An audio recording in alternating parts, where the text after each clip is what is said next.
നമസ്കാരം. ഏവർക്കും my way creations എന്ന യൂട്യൂബ് ചാനലിലേക്ക് ഹാർദവമായ സ്വാഗതം. നമ്മുടെ ചാനൽ 500 സബ്സ്ക്രൈബേഴ്സിന് നേടിയിരിക്കുകയാണ്. എൻ്റെ എല്ലാ സ്നേഹം നിറഞ്ഞ സബ്സ്ക്രൈബേഴ്സിനും താങ്ക്സ്. വീഡിയോ കാണുന്നവർ വെറുതെ വീഡിയോ കണ്ടിട്ട് പോകാതെ ദയവായി ചാനൽ സബ്സ്ക്രൈബ് ചെയ്യണേ. എന്നാൽ മാത്രമേ ചാനൽ മോണിറ്റൈസേഷൻ ആവുകയുള്ളൂ. Please subscribe. ഇനി നമുക്ക് കഥയിലേക്ക് കടക്കാം. രാത്രിയുടെ കറുത്ത പുതപ്പിനുള്ളിൽ നിശബ്ദതയെ ഭേദിച്ച് ചില ശബ്ദങ്ങൾ കേൾക്കാറുണ്ട്.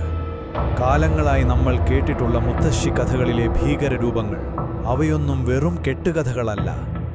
ഇരുട്ടിൽ മറിഞ്ഞിരിക്കുന്ന ഒരു രക്തരക്ഷസിന്റെ കഥയിലേക്ക് നമുക്കൊന്ന് എത്തിനോക്കാം. എന്റെ ഗ്രാമം, നിറഞ്ഞൊഴുകുന്ന പുഴ, പച്ചപ്പ് നിറഞ്ഞ പാടങ്ങൾ, കാടുകൾ, പണ്ടത്തെ തറവാടുകൾ, ഒരു സാധാരണ കേരളീയ ഗ്രാമത്തിന്റെ സൗന്ദര്യം. പക്ഷേ ഈ സൗന്ദര്യത്തിനടിയിൽ ചില രാത്രികളിൽ ഒരുതരം ഭീകര നിശബ്ദത നിറയും. ഒരുതരം കാത്തിരിപ്പ്. ആർക്കുവേണ്ടി, എന്തിനുവേണ്ടി? കൗസല്യാ സുപ്രജാ രാമപൂർവാ സന്ധ്യാ പ്രവർത്തത്തെ ഉത്തിഷ്ഠ നരശാർദൂല കർത്തവ്യം ദൈവമാന്തികം. ശ്രീന, എന്താ മോള് പുലർച്ചെ തന്നെ? നാളത്തെ പൂജയ്ക്ക് വേണ്ടിയുള്ള ഒരുക്കങ്ങളൊക്കെ ആയിരിക്കുമല്ലോ. അച്ഛമ്മേ, ഈ പുഴയെന്താ ഇങ്ങനെ? ഇന്നലെ രാത്രി നല്ല ഭയങ്കരമായിരുന്നില്ലേ? കാറ്റും മഴയും. അതൊക്കെ പഴയ കഥയാ മോളെ, പ്രകൃതിയുടെ വിളി. പക്ഷേ ചില സമയത്ത് പ്രകൃതിയെക്കാളും ഭയക്കേണ്ടവർ ഇവിടെ ഉണ്ട്. അതാരാ അച്ഛമ്മേ? പിന്നെ ആരാ? രക്തരക്ഷസ്.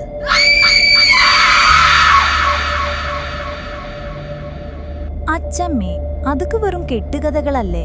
കെട്ടുകഥകൾക്ക് ചിലപ്പോൾ ജീവനുണ്ടാകും മോളെ, സൂക്ഷിക്കണം.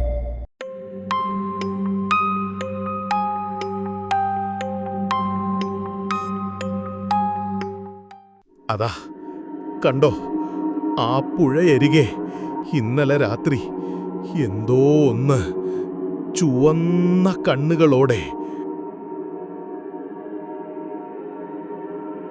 വല്ലിച്ച, എന്താ പറ്റിയത്? ആരെ നോക്കുന്നേ? മോൾ ഒറ്റയ്ക്കാണോ? ഈ വഴിയെ പോകരുത്. ഇന്നലെ രാത്രി ഞാൻ കണ്ടു ഒരു തണൽ പോലെ. പക്ഷേ അതിന് ചുവന്ന കണ്ണുകളുണ്ടായിരുന്നു. അതൊരു രക്ഷസായിരുന്നു. രക്ഷസോ? എവിടുന്ന്? ആ പുഴയുടെ അടുത്തുള്ള പഴയ കാവിലാണതിനെ കണ്ടത്. അവിടെയാണതിന്റെ താവളം. ആരും അങ്ങോട്ട് പോകരുത്. ആരെങ്കിലും പോയാൽ പിന്നെ കാണില്ല.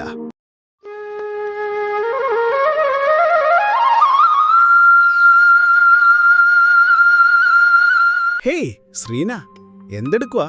നാളത്തെ ഉത്സവത്തിനുള്ള പരിപാടിയെല്ലാം കഴിഞ്ഞോ? അതെല്ലാമായി. പക്ഷേ വല്ലിച്ചൻ എന്തോ പറയുന്നുണ്ടായിരുന്നു. പുഴയരികെ രക്ഷസുകളെ കണ്ടുവെന്ന്. വല്ലിച്ചൻ ഇനിയും ആ പഴയ കഥകൾ തന്നെ പറയുകയാണോ?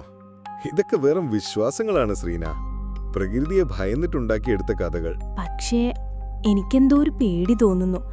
ഇന്നലെ രാത്രിയൊക്കെ അച്ചമ്മയും അങ്ങനെയാ പറഞ്ഞേ. അച്ചമ്മ പഴയ കാലത്താണ് ജീവിക്കുന്നത്. പേടിക്കണ്ട. എന്തുണ്ടെങ്കിലും ഞാൻ കൂടെയുണ്ട്. നമുക്ക് ആ പുഴയരികിൽ പോയി നോക്കിയാലോ? വേണ്ട ഗോപൻ, അങ്ങോട്ട് പോകുന്നത് അച്ചമ്മയ്ക്ക് ഇഷ്ടമല്ല. പേടിക്കാതെ വാ, സത്യം എന്താണെന്ന് കണ്ടെത്താം. രാത്രി നമുക്ക് ഒരുമിച്ച് പോയി നോക്കാം.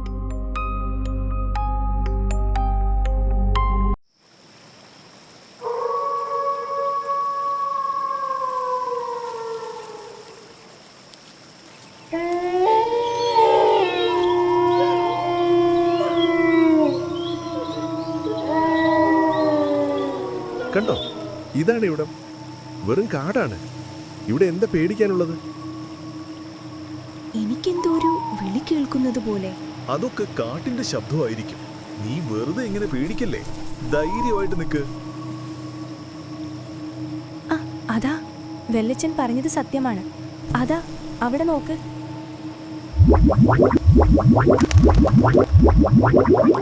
രക്തം, രക്തം.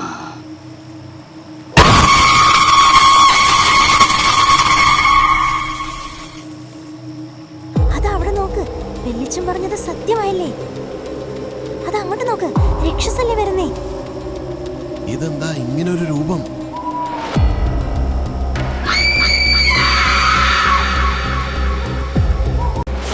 അച്ചമ്മേ, അച്ചമ്മേ, രക്ഷിക്കണേ. ഓം ക്രീം ക്രീം നമഃ സ്വാഹ.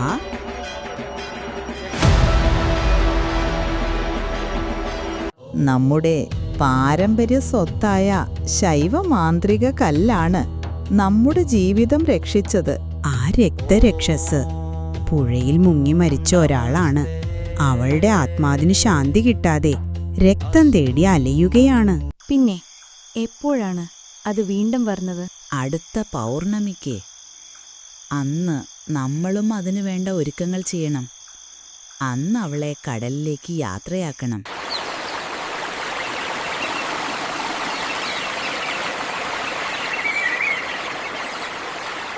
ഈ തറവാടിനെയും ഇവിടുത്തെ കുടുംബാംഗങ്ങളെയും കാറ്റ് രക്ഷിക്കണേ പലദൈവങ്ങളെ. എന്റെ ഗ്രാമത്തിന്റെ ശാന്തത വീണ്ടെടുത്തിരിക്കുന്നു.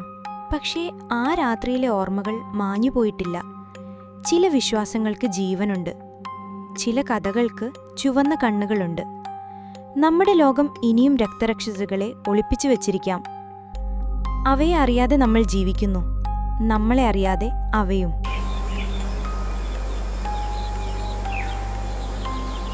വീഡിയോ എല്ലാവർക്കും ഇഷ്ടപ്പെട്ടിട്ടുണ്ടെങ്കിൽ ലൈക്ക് ചെയ്യുക, സബ്സ്ക്രൈബ് ചെയ്യുക, സൈഡിലുള്ള ബെല്ലൈക്കൺ എനേബിൾ ചെയ്യുക അടുത്ത നോട്ടിഫിക്കേഷനായി. താങ്ക്